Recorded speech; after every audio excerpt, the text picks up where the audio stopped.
Untuk mendukung penulis jangan lupa tinggalkan komentar, like dan nyalakan tombol merahnya, alias subscribe. Terima kasih. Episode 8, Kisah seorang cleaning service yang ternyata anak orang kaya. Setelah Rahman lama berpikir, akhirnya ia memutuskan untuk istirahat sejenak.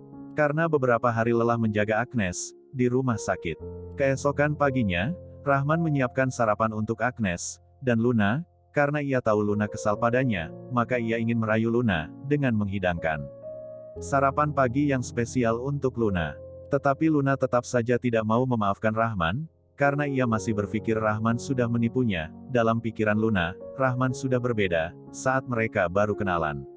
Luna mengabaikan Rahman, dan pergi menemani Agnes. Luna sangat senang, setelah Agnes dinyatakan pulih dari penyakitnya. Sepanjang hari Luna menemani putrinya alias Agnes, untuk bermain, dan menghiburnya, agar Agnes tidak banyak berpikir.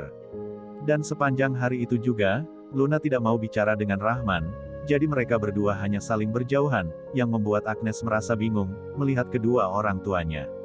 Tiba-tiba Agnes memanggil Rahman dan Luna. "Ayah, ibu sini, kenapa ayah dan ibu tidak saling bicara? Apakah karena Agnes?" Rahman tiba-tiba mendekati Agnes dan menghiburnya berkata, "Tidak nak, ibu dan ayah sayang kamu. Ibu mungkin lagi kecapean, karena bolak-balik bekerja dan merawat Agnes juga jadi ibu diam aja." Rahman tiba-tiba mengedipkan matanya kepada Luna, sembari berkata ya kan. Luna tiba-tiba juga menjawab iya nak, kamu jangan banyak gerak dulu ya, ibu dan ayah sayang kamu, walaupun dalam hati Luna masih sangat kesal terhadap Rahman.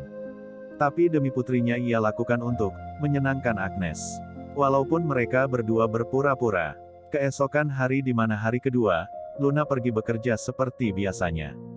Mungkin karena masih kesal dengan Rahman, jadi ia langsung pergi begitu saja, tanpa membuat sarapan. Rahman bangun untuk membuat sarapan. Setelah makan bersama Agnes, ia langsung membawa Agnes ke taman kanak-kanak. Tiba-tiba daftar masuk kelas, awalnya kepala sekolahnya ingin menyulitkan mereka. Tapi Rahman langsung memberinya selembar kartu ATM, berkata di dalamnya terdapat 200 juta. Kepala sekolah dengan langsung menerima, tanpa memeriksa lagi. "Agnes, ayah bawa kamu pergi membeli 2 seragam untuk sekolah, lalu besok datang belajar di sini," ujar Rahman menggandeng tangan Agnes sambil berjalan menuju mall. "Baik, aku ingin membeli pakaian terbagus. Kemarin yang nenek beli sama sekali tidak bagus," ujar Agnes ceria. "Baik. Hari ini ayah akan membelikan yang tercantik untukmu," ujar Rahman sambil tersenyum tipis. "Ayah, aku ingin memilih sendiri ya," ucap Agnes. "Baik, ayah akan menuruti permintaan Tuan Putri ayah dan membeli pakaian yang disukai Tuan Putri," ujar Rahman lalu menggendong Agnes. Agnes baru saja keluar dari rumah sakit, Rahman tidak rela membiarkannya berjalan begitu lama. Mereka tiba di Tamrin Plaza dengan cepat. Rahman membawa Agnes langsung ke toko pakaian anak-anak. Tamrin Plaza terdapat 3 lantai yang menjual pakaian. Semuanya merupakan produk impor yang cukup mahal, juga terdapat banyak restoran, bioskop, tempat bermain dan lain-lainnya, sangatlah ramai. "Ayah, tante," ucap Agnes lalu menunjuk toko pakaian wanita di samping. Rahman menoleh ke arah yang Agnes tunjuk, lalu ia hanya menemukan Lisa dan beberapa temannya keluar dari toko itu. "Tante, tante," teriak Agnes kepada Lisa mereka. Lisa berjalan mendekati Agnes dengan senyum setelah mendengar suara Agnes. "Sini tante gendong, Agnes." Lisa langsung menggendong Agnes di pelukannya. "Tante juga datang ke sini untuk membeli pakaian baru. Ayah juga datang membawaku untuk membeli pakaian baru," ujar Agnes. "Iya, tante juga datang membeli baju baru untukmu," ujar Lisa. "Wah, Lisa, apakah itu adalah anak kakakmu? Cantik sekali." Beberapa teman Lisa mendekat. Ada seorang wanita yang menyentuh wajah Agnes, sehingga Agnes sedikit menghindar, lalu membuat para wanita terkekeh.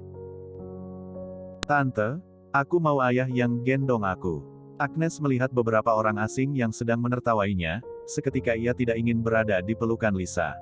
"Agnes, tante bawa kamu pergi beli pakaian baru. Jangan peduli ayahmu," bujuk Lisa. "Tidak, aku mau ayah." Agnes menggoyangkan tubuhnya, ingin Lisa menurunkan dirinya. Lisa tidak berdaya dan hanya bisa memberikan Agnes kepada Rahman. Saat tatapannya menyapu dari wajah Rahman, tatapan itu menunjukkan meremehkan. Rahman tidak ingin peduli Lisa dan membawa Agnes menuju toko pakaian anak-anak. Rahman, toko pakaian ini merupakan toko pakaian merek yang diimpor dari Inggris. Satu pakaian yang paling murah juga harus membutuhkan beberapa juta. Apakah kamu sanggup membelinya? Teriak Lisa dari belakang sambil mengerutkan dahinya. Ia tahu Rahman tidak pergi bekerja lagi dan menggunakan uang yang dihasilkan kakaknya. Hal yang terpenting adalah Rahman telah meminjam sejumlah uang yang cukup banyak untuk mengobati penyakit Agnes. Ia seketika kesal melihat Rahman begitu boros dalam membeli pakaian anak-anak. Dia berpikir Rahman tidak bertanggung jawab dengan meminjam uang, dan tidak memikirkan hutangnya. Aku sanggup membelinya, ujar Rahman. Apa? Apakah aku salah dengar? Kamu sanggup membelinya? Lisa mengejar Rahman dan berkata, kamu membeli pakaian yang begitu mahal untuk Agnes, apakah kamu sudah bilang kepada kakakku? Rahman malas untuk menyaut perkataannya dan langsung masuk ke toko pakaian anak-anak. Lisa, kakak iparmu kaya juga. Kudengar toko pakaian anak-anak ini paling murah juga membutuhkan beberapa juta, ujar seorang wanita. Lisa hanya terdiam sesaat. Lisa tidak habis pikir tentang tingkah laku Rahman saat ini. Apakah ia tidak memikirkan hutangnya yang begitu banyak? Sekarang dia berhenti bekerja. Dari mana ia mendapatkan uang selain dari kakakku? Gumam Lisa dalam hatinya sambil menggelengkan kepalanya. Ia sama sekali tidak kaya. Rudy tertawa dingin dan menyindir. Kudengar ia berhutang sebanyak 1 miliar lebih. Apalagi ia tidak masuk kerja sekarang dan menggunakan gaji kakak Lisa untuk berlangsung hidup. Hah? Lelaki tidak punya pekerjaan dan bergantung kepada seorang wanita. Ujar seorang wanita dengan terkejut. Ada lelaki seperti ini, sungguh tak berguna, ujar beberapa orang lain dengan merasa kesal, sambil menggelengkan kepalanya melihat punggung kepergian Rahman. Apalagi kedua wanita itu memikirkan dan bergumam di dalam hati, ia mungkin sudah menendangnya keluar kalau suami mereka begitu tak berguna. Rahman sedikit kesal mendengar ini dan raut wajahnya tidak terlihat baik. Biasanya Lisa akan menyindir beberapa kata saat tidak ada orang. Sebagai kakak ipar, Rahman sudah malas berurusan dengannya, tapi ini sangat keterlaluan untuk menuduhnya di depan umum. Ayah, aku ingin pakaian itu, ujar Agnes sambil menunjuk pakaian anak-anak yang berwarna putih, saat Rahman ingin mengatakan sesuatu kepada Lisa. Baik, Rahman menahan amarah dalam hatinya dan mengangguk, lalu berbalik badan berjalan menuju pakaian yang Agnes tunjuk. Tuan, ini adalah pakaian musim panas yang baru diimpor dari Inggris, baru saja lusa kemarin tiba. Bagaimana, apakah mau dicoba dulu untuk anak Anda? Pelayan wanita itu langsung mengenalkan produknya. Rahman mengangguk. Pelayan itu mengambil pakaiannya dan bersiap untuk membawa Agnes coba pakaian, lalu ia bertemu dengan sepasang istri yang membawa anaknya berusia 3 tahun lebih datang. Ibu, aku juga ingin pakaian itu. Anak perempuan itu juga menunjuk pakaian anak-anak berwarna putih yang diambil pelayan wanita itu. Yang sudah ditunjuk oleh Agnes barusan. Mohon langsung bungkus pakaian itu untukku, ujar wanita itu langsung kepada pelayan itu. Pelayan melirik sekilas ke arah Rahman. Ia sedikit kesusahan. Lagi pula Rahman dan Agnes yang melihat pakaian ini terlebih dahulu dan juga bersiap untuk mencobanya. Ayah, aku juga ingin pakaian ini. Agnes melihat ada orang yang ingin merebut pakaian itu dengannya, seketika langsung menarik tangan Rahman dan diayunkan. Maaf, anakku melihat pakaian ini terlebih dahulu, lagi pula juga bersiap untuk mencobanya. Kalian pilihlah yang lain, ujar Rahman kepada wanita itu. Pasti anakmu hanya ingin mencoba. Orang-orang yang miskin seperti kalian, tidak sanggup membeli dan sering datang mencoba, sehingga banyak pakaian menjadi sangat kotor.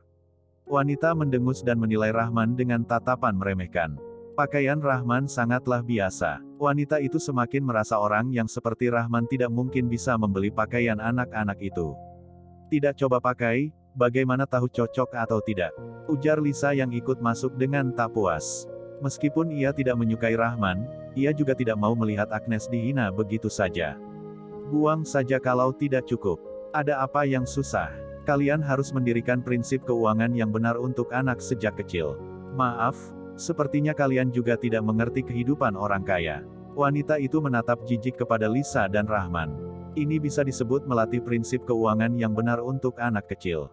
Semua orang membuka matanya besar. Pikiran wanita ini sungguh berbeda. Bukankah kamu sejak kecil melatih anak yang tak berguna? Kamu bawa anakku pergi coba pakaiannya, ucap Rahman kepada pelayan wanita itu. Ia sudah malas berbicara dengan wanita itu. Berbicara dengan wanita seperti ini, Sama saja menghabiskan waktu. Kamu tanya ia ingin menjualnya itu kepadamu atau kepadaku. Wanita itu tertawa dingin dan menatap jijik kepada Rahman. Lalu ia berbalik badan dan berkata kepada pelayan. Tadi saya telah membungkus 5 set pakaian, sejumlah 80 juta.